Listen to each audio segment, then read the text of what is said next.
totally wrong not to allow public comment. Regular citizens should be able to say words. We were able to in January, we were able to in November, but now you're telling us that we can't provide actual verbal public comment. I think that's outrageous. I think there's violations of the Open Public Meetings Act where you have to allow citizens to be able to talk. And when did this change occur? Did you guys take a vote on whether or not this was going to happen? Was this a change in your charter? If there was a change in your charter, then it would end up having to be something that you would have to vote on. You would have to put it on the agenda. So this is not proper. This is a governmental agency happening in a governmental office, and the citizens have a right to be able to speak at it. It is not correct for you to prevent people from doing public comment. In your charter, you said in November you welcome both written and verbal comments. In your January charter, you said you welcomed written and verbal comments. But only in the March charter did you say that you were not going to allow the public to be able to verbally address you. You didn't take a vote on that. You just suddenly changed the rules without any kind of public vote, without any kind of public notice, and that is not correct. You putting me on mute is not going to change the fact that there is a citizen here who attended a public meeting and wishes to be able to make a public comment over the fact that you're not allowing the verbal comments of regular citizens. You made it hard in November, you made it hard in January, but at least you accepted the verbal comments of citizens. This meeting, however, you just got through saying you unilaterally changed the rules. You didn't take a vote. Do the members even know about it? You have 27 members. Do they even know that you ended up changing the rules? Under the Open Public Meetings Act, you can't make changes to a fundamental document like your charter and not be able to have the citizens be able to weigh in on it, to be able to actually talk it through. And so I am very peacefully having a political protest here saying that it is totally inappropriate for you to forget that the citizens have a right to not just write down what they said, but also for them to be able to publicly address the group. So the fact that you're squelching someone who dissents from what you're doing is absolutely a perfect metaphor for the way this organization has worked from the beginning. You don't want to hear from people who disagree with you. In the last meeting, there were 7 citizens who weighed in, and they were highly critical of this organization. Because of that, you guys changed the rules to make sure that from now on, citizens aren't able to do that. You didn't even read the written comments that were provided. You did that in January, but you didn't do it in this meeting either. So how is the public that is on TVW now going to be able to weigh in on what's actually happening in this meeting? I think it is totally inappropriate, a violation of the Open Public Meetings Act, and it is not correct for you to not allow citizens to be able to provide a verbal public comment. All I'm trying to do is simply say what the citizens find outrageous about this organization is you don't allow dissenting voices. You have 27 people, all who agree with one another on what they want to do, but instead of listening to what the citizens have to say, you now squelch and cut off and prevent citizens from being able to actually address the actual task force. This is a governmental document. This is a governmental entity. You are a government. A government can't be making fundamental changes to its charter without giving the citizens notice on it and for the citizens to be able to have a public comment on it. By doing it unilaterally, without any kind of vote, without any kind of notice, makes this completely inappropriate for you to be having a meeting where the citizens are not able to provide public comment. Even the written comments are not going to be publicly displayed. You're not even going to have some person that's at least going to be able to read what it is that the citizens had to say. You're not even giving them that opportunity. And that is absolutely a violation of the Open Public Meetings Act. The law is very clear. You're not allowed. It is illegal for you to proceed and change fundamental documents for an organization and not allow the citizens a chance to be able to weigh in on it. You have to give them public notice. You have to give them a chance to be able to actually testify and tell you, we don't think it's a good move for you to take away the people's right to be able to address the organization. You allowed it in November. You allowed it in January. And because citizens said negative things to you, where you interrupted people constantly, not allowing people to be able to talk, instead of that, your lesson from that is don't let them talk at all. What is that saying about this organization, that you're not able to allow citizens to be able to provide verbal public comment? Why is it that it was welcome back in January, where it said the Domestic Extremism and Mass Violence Task Force welcomes both written and verbal comments? You said it also in November. The task force welcomes verbal and written comments. Now you fundamentally have a new charter that nobody voted on, that you now say, no, we're not going to allow public comment anymore. We tried. Regular citizens went forward, contacted your organization, and said, how do we provide verbal comment? And there was no response. I tried every which way I could to peacefully be able to participate in this like I have a right to do, but instead you're taking away that right, not allowing me, not allowing regular citizens that are doing it on Zoom, they're listening in. Why is it? Is it something about the fact that TVW for the first time is going to record this? You don't want the citizens of the state of Washington, the ones that can't come down to Seattle at 9 o'clock on a weekday, to be able to actually see what happened at the meeting. You don't want to hear the fact that lots of citizens think it's outrageous that you are doing this committee, you're doing this task force, and you're not allowing the citizens to be able to talk at it. You're not allowing the citizens to be able to express their opposition to the organization. You even were making it where citizens couldn't, even during the verbal comment period, to be able to criticize the entire organization. Why can't they? At every city council meeting, at every county council meeting, in the legislature, they allow citizens, both pro and con, to be able to testify, but not here. What is it about this governmental entity that's somehow different than all the public disclosure laws, all the public reporting laws, like every other governmental entity? How is it you can change your charter? How is it you're able to change the fundamental document of your organization and not have some kind of vote on it, some kind of public notice on it? I do not believe that this is legal for what it is you're doing. You're not allowing citizens to be able to speak. They're not hearing you, so I think that is an absolutely perfect metaphor. They are not hearing me. Even when we did actually provide verbal comments, both in the November meeting and the January meeting, they weren't listening either. The only difference this time is we're not allowed to even speak in the first place. This young lady is a perfect metaphor for how this organization works. We're not listening to you, sir. We don't care what you have to say.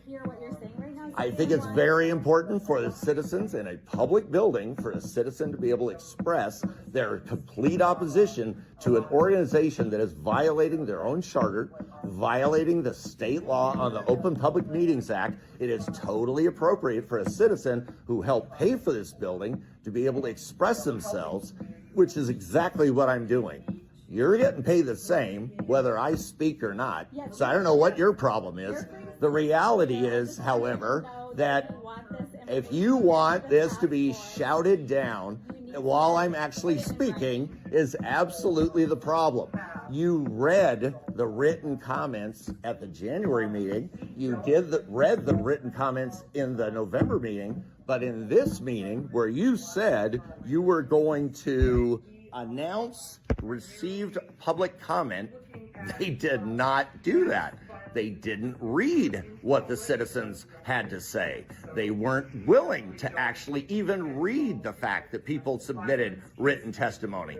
So as far as the public knows, they have no idea what the citizens have to say about this organization. Instead, written public comments are distributed to all the members, but they're not distributed to the public.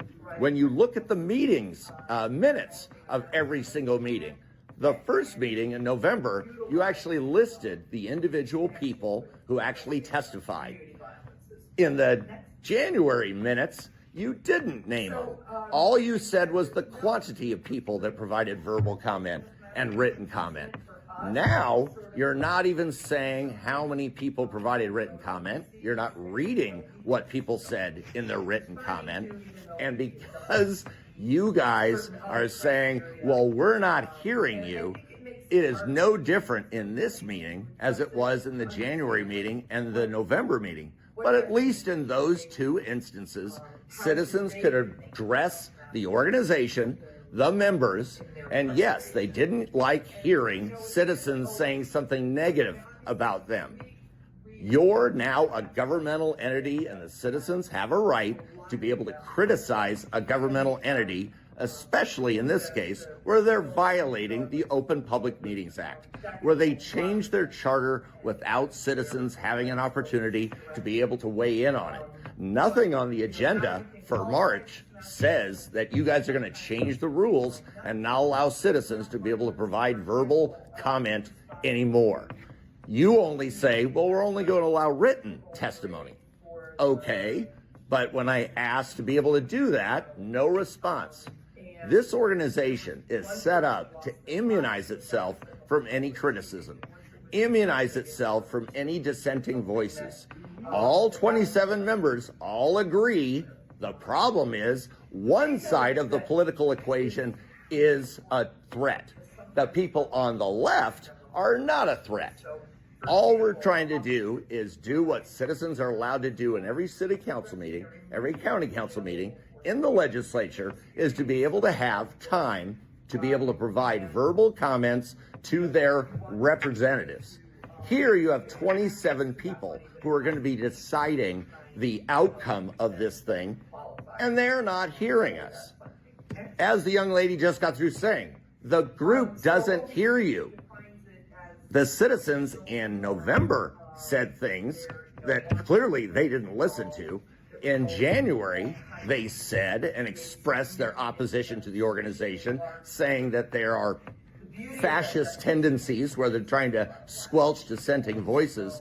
And your response to that is to prove it true by making sure that there are no verbal comments at the March meeting and presumably all future meetings. But did you give any notice to the citizens that you were about to do this? Did you actually give the citizens a chance to be able to weigh in and be able to testify on it? I simply am highlighting the fact that this entity, this governmental entity, is not interested in listening to the citizens at all, and you proved it by simply saying, no, we're not going to allow people to verbally address us, and we're going to make sure that on TVW there is nobody that's ever going to challenge anything that these people say. That is unlike any other governmental entity in the state. Even Sound Transit, the most insulated governmental entity there is, allows the opportunity for citizens to be able to weigh in and to be able to provide public comment during public comment period. I now look at the March agenda, and there is no public comment period at all. What it simply says is, we are going to announce received public comment. But unlike in November and in January, you didn't read what people had to say. I simply fundamentally believe that this entity is illustrating perfectly how much they are uninterested in hearing a dissenting voice. They aren't allowed to have 27 members. They can't have one on there that is on the other side of the political equation, not even one. 27 of them, all making decisions that affect every citizen in the state of Washington, yet not one of them is allowed to actually hear from regular citizens anymore. You listen to them, they talk to you in November, they talk to you in January, but you probably didn't listen to them then either. But at least the citizens had a chance to be able to talk, to be able to convey their frustration with this organization. But here, you're not even allowing that. You're not even reading what the written comments are. And the fact that they just continue to go on with their agenda without any dissenting voices is once again a perfect metaphor for how this organization works, how this governmental entity works. And it is so uncomfortable for a couple of people that are paid to be here, are so incredibly uncomfortable that a citizen decided to sit down and politely point out the fact that this governmental entity is not following the law, not following their charter, and fundamentally changing the charter of their organization without any notice to the public and no opportunity for the citizens to weigh in on. So I find this maddening. I don't think citizens think this is fair. I don't think they think it's right. And it is extremely frustrating for a regular citizen who drove over here and probably paid $20 for parking to be able to just sit here and be able to only hear them, but for them to not hear us. That is extremely frustrating to me. There was another young lady in here that was simply expressing her views on this entire thing, and yet she was only told, oh, well, why don't you provide written comment? Sorry, you had to do that by 5 o'clock yesterday. No other governmental entity does that. Every other governmental entity allows people to sign up to be able to provide public comment just before the meeting starts. Sir, Not this organization. I just want to make sure where you can continue to provide public comment for a week following this meeting. Fantastic. Isn't it great for the next week we can provide written comment that no one's ever going to see, that the citizens aren't going to be able to have an opportunity to be able to listen to or see. Will be distributed to all. It is completely ridiculous that, yay, the 27 members of the meeting get to hear what the public has to say, but the public does not have a chance to be able to see it. Once again, we have to do a public records request on a governmental entity to find out what the citizens had to say. In every other governmental entity, people could actually watch the actual hearing and be able to hear what the citizens had to say. But unlike the legislature, where it actually puts at the bottom of its report, in its minutes, it actually says the arguments being made pro, the arguments being made con. Not this organization. The most you ever did was in November, you simply listed the names of the people that managed to testify. You never named anything that they ended up saying. Back in the January minutes, you didn't even name the people. All you said was how many provided verbal comment, how many provided written comment. You wouldn't even identify the people that were actually saying it.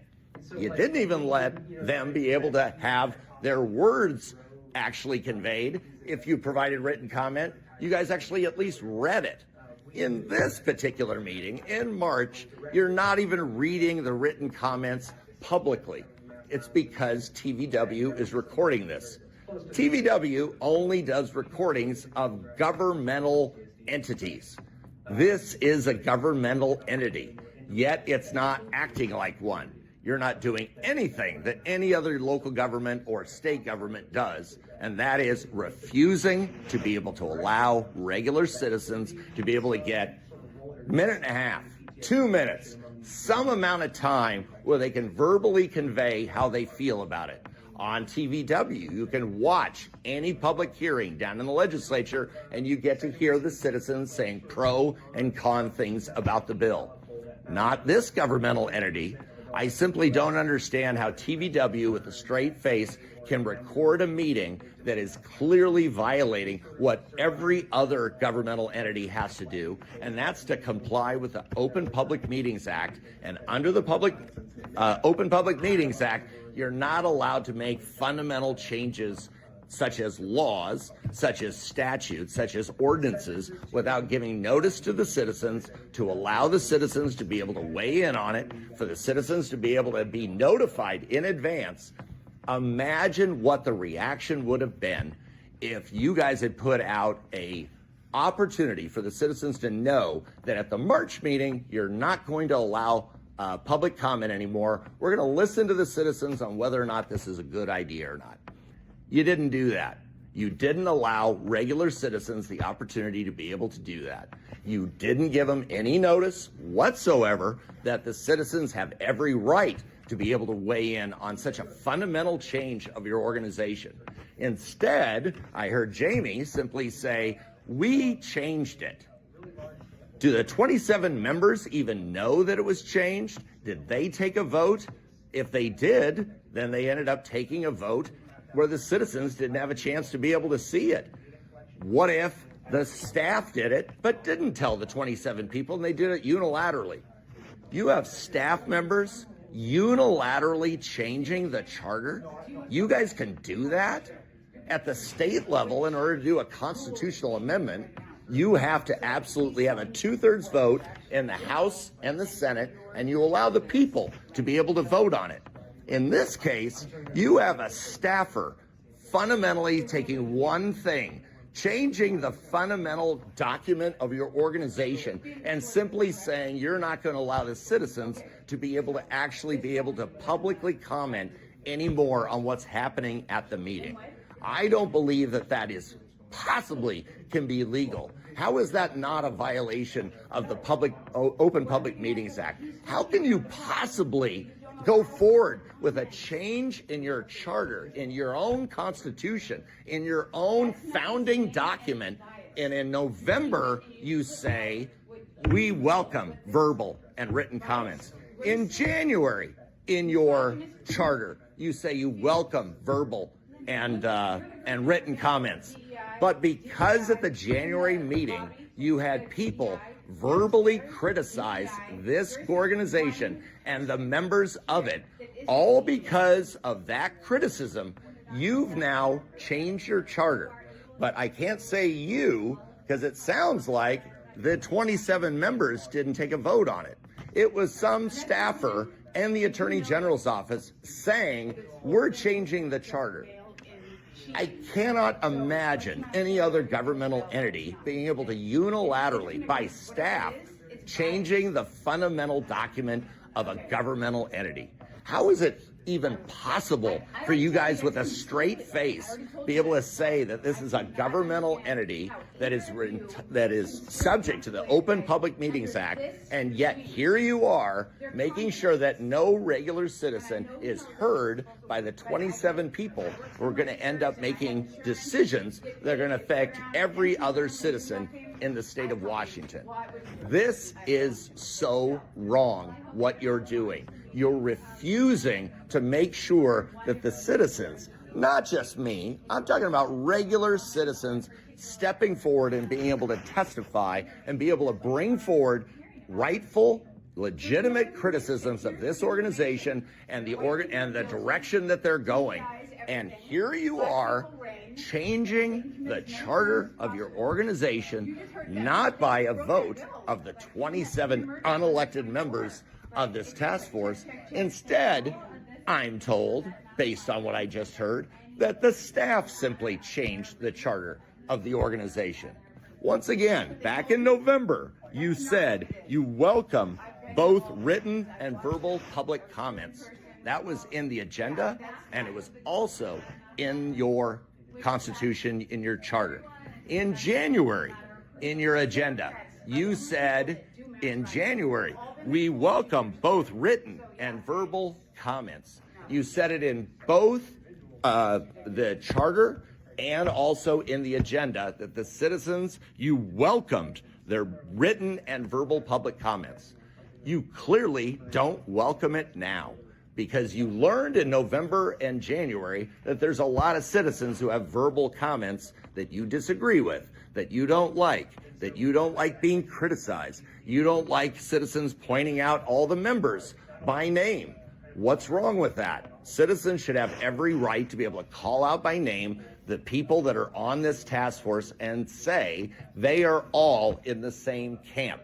Why can't we say out of 27 people, you couldn't find one to add on there that would be on the other side of the political equation, pointing out all the extremism that happens on the other side?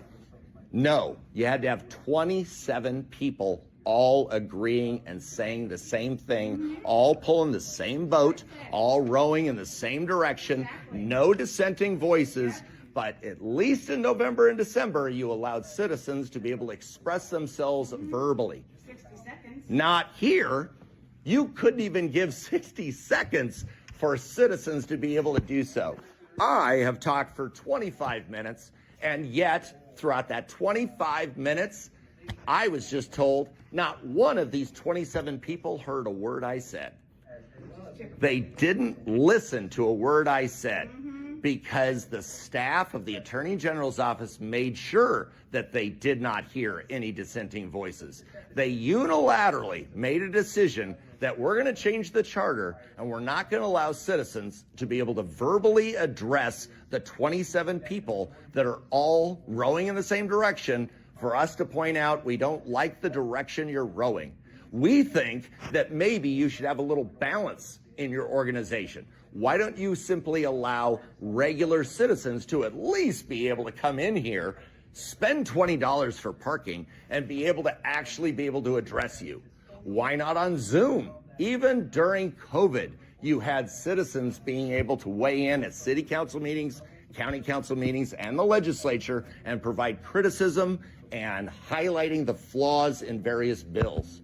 In this case, with your charter, your constitution, no notice, no opportunity for the citizens to be able to weigh in on it. No, we're simply told the staff has changed the constitution of this governmental body, and we've decided we're not going to allow citizens to be able to talk anymore. Why couldn't you at least have these 27 people that clearly don't want to listen to us? Why not at least have them vote that we're going to stop people from providing verbal testimony anymore? You let them off the hook. You wanted to be able to protect them and make sure that they didn't hear from anybody that would dare disagree with them. So then that way they walk away from this meeting saying to themselves, you know what? Everybody agrees with us. We're all on the same side and the people are with us. That's what you've done by preventing citizens from being able to weigh in, and supposedly someday these guys might read what some people ended up submitting and writing. Why is it both in November and January you actually read what people wrote in their written testimony, but this time at the March meeting, at the one that's being aired on TVW, you did not read the written comments that regular citizens ended up providing? Why is that? Because TVW, for interested citizens, provides an unvarnished opportunity for the government to be able to talk and for the citizens to be able to talk. Why is it this governmental entity, the only one in the state of Washington, that does not allow a public comment period where the citizens can verbally be able to talk? For the governmental representatives that are making decisions that affect all of us, why is it that you're not allowing them, you're insulating them from any opportunity to be able to hear any dissenting voices, and you're making sure that TVW and the citizenry of the state of Washington have no idea that there are citizens out there that disagree with what these 27 people are saying right here today? Instead, we're only being talked to. We're not allowed to talk back. I was at a council meeting in Bellingham once during COVID, and they said, we're not going to allow public testimony because it might put us in danger. I asked this simple, reasonable question, well, why is it you talking to us is somehow not dangerous, but us talking back to you is dangerous? What was dangerous was I and many other local citizens in Bellingham wanted to be able to speak about what they were about to do, which was infringe on Second Amendment rights. Instead of even listening to us, they shut down the meeting, they all left, and they all went into executive session and made their decisions anyway. What does that tell you about open government? What does the Open Public Meetings Act have to do with anything that's happening here? You say in your charter you're subject to the Open Public Meetings Act, yet here you are not following it. You're not abiding by the law.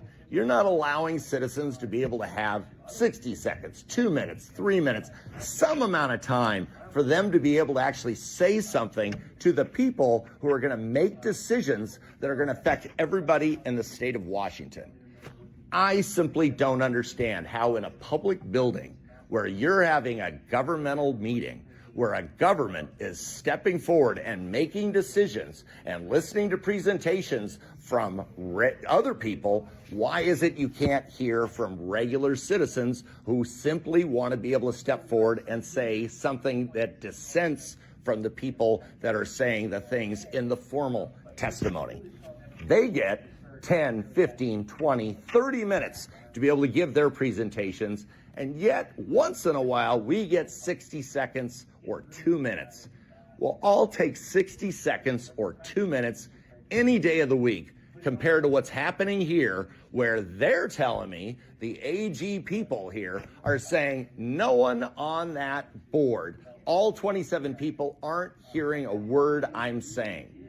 Doesn't matter that it was me. Could have been any citizen that wanted to step forward and provided a dissenting voice. They all learned when they saw your agenda, when they tried to sign up to be able to provide verbal testimony, they're told, no, you can't do that. And you look at the charter for this organization, and it was changed from January to March to the point where now it's different. You're not going to allow verbal testimony. Now I find out during the beginning of this thing, Jamie, one of the AG people, said, we, the staff, have changed the rules, changed the charter, and made sure that there's no verbal comment anymore. What governmental entity allows their staff to unilaterally change their constitution or their charter?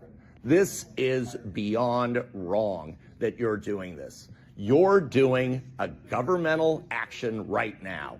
You're all subject to the same laws as every city council, every county council, the legislature, in Congress, on the national level. They all have rules that say citizens should be able to address the people that are actually representing them, that are making decisions.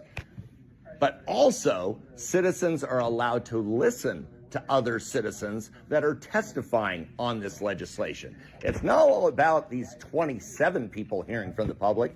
It's about the public knowing that there are citizens out there that disagree with what these 27 people are doing. And all I'm doing on behalf of a whole lot of people are highlighting the fact that the agenda of this organization, as a perfect metaphor for the fact that they're not listening to a regular citizen express his extreme discomfort and opposition to what they're doing, they shut them down. Make sure that they don't hear from them. Make sure that regular citizens don't hear from them. All I'm trying to do is simply highlight not just hypocrisy, just a governmental entity that isn't following the laws that every other governmental entity has to follow. And that just makes everything that this organization is doing, this task force, is illegitimate. It is not correct when 27 of them all make their recommendations at the end for them to have never given the citizens the opportunity to be able to actually express verbally to them their opposition to it. It made them uncomfortable in January how many people were criticizing them. And instead of accepting that criticism and simply saying, you know what, that's what happens when I'm a member of a governmental body. Sometimes I'm going to be criticized. Instead of just simply accepting the fact that some people don't like what you're doing, you take away their right to even talk to you in the first place. I'd much rather speak and be ignored than to not be able to speak at all. That is what is happening right here, right now. You're not even allowing the citizens to be able to express their views to you directly, and you ignore them. That would be far superior to what you're doing here. Is we're not going to let you talk at all. We're not going to let you say a word. We're not going to allow you to be able to make your case that what these 27 individuals that are all handpicked by the Attorney General, all of them agree with the agenda that they're going forward with. And as far as the public is concerned, for the first time, tuning in on TVW for the first task force meeting that they can see on TVW, as far as they know, these 27 people, everybody agrees with them. Everybody's on their side. We have no idea what ended up actually being submitted as far as written testimony. Regular citizens are never going to know what these citizens ended up saying. And instead, they're going to have to sift through some website somewhere, do a public records request in order to be able to find out maybe what some of the people ended up writing. Why would you force a senior citizen who maybe isn't comfortable with a computer have to sift through websites in order to find out what citizens felt about this organization? Why shouldn't they be able to just simply tune into TVW and be able to watch and be able to hear citizens for probably 8 minutes tops be able to express their opposition to what ends up happening? You're not even willing to give the peasants a couple of crumbs off the table. Instead, you're taking it away at all and saying, no, we're not going to allow citizens to talk to us. We're not going to allow citizens to know that they talk to us. And under no circumstances are we going to allow the public to know that the things that we're doing, there's a lot of people that disagree with it. I have complete contempt for this organization and the way you handle things, and there is simply no way you should be allowing staff to change the charter of your entire entity on a whim simply because you didn't like the fact that at the January meeting, people provided verbal comment and you didn't like it, and they were criticized, and they were interrupted, and they weren't allowed to actually finish their remarks. Instead, they were put their foot down on them, squelched their right to be able to say things, and that's not what public comment is. Public comment is about citizens having a chance to be able to express themselves, and you're not even allowing that. I have contempt for this organization, and it's simply outrageous that taxpayer money is paying for all this building, this organization, this governmental entity, this Attorney General's office, these 27 people, the people that are being paid in order to be able to give these presentations. Taxpayers are paying for all that, and yet you're making sure that the taxpayers have no opportunity to be able to actually verbally address the 27 people that all agree with one another that we disagree with what they're doing. You make me sick.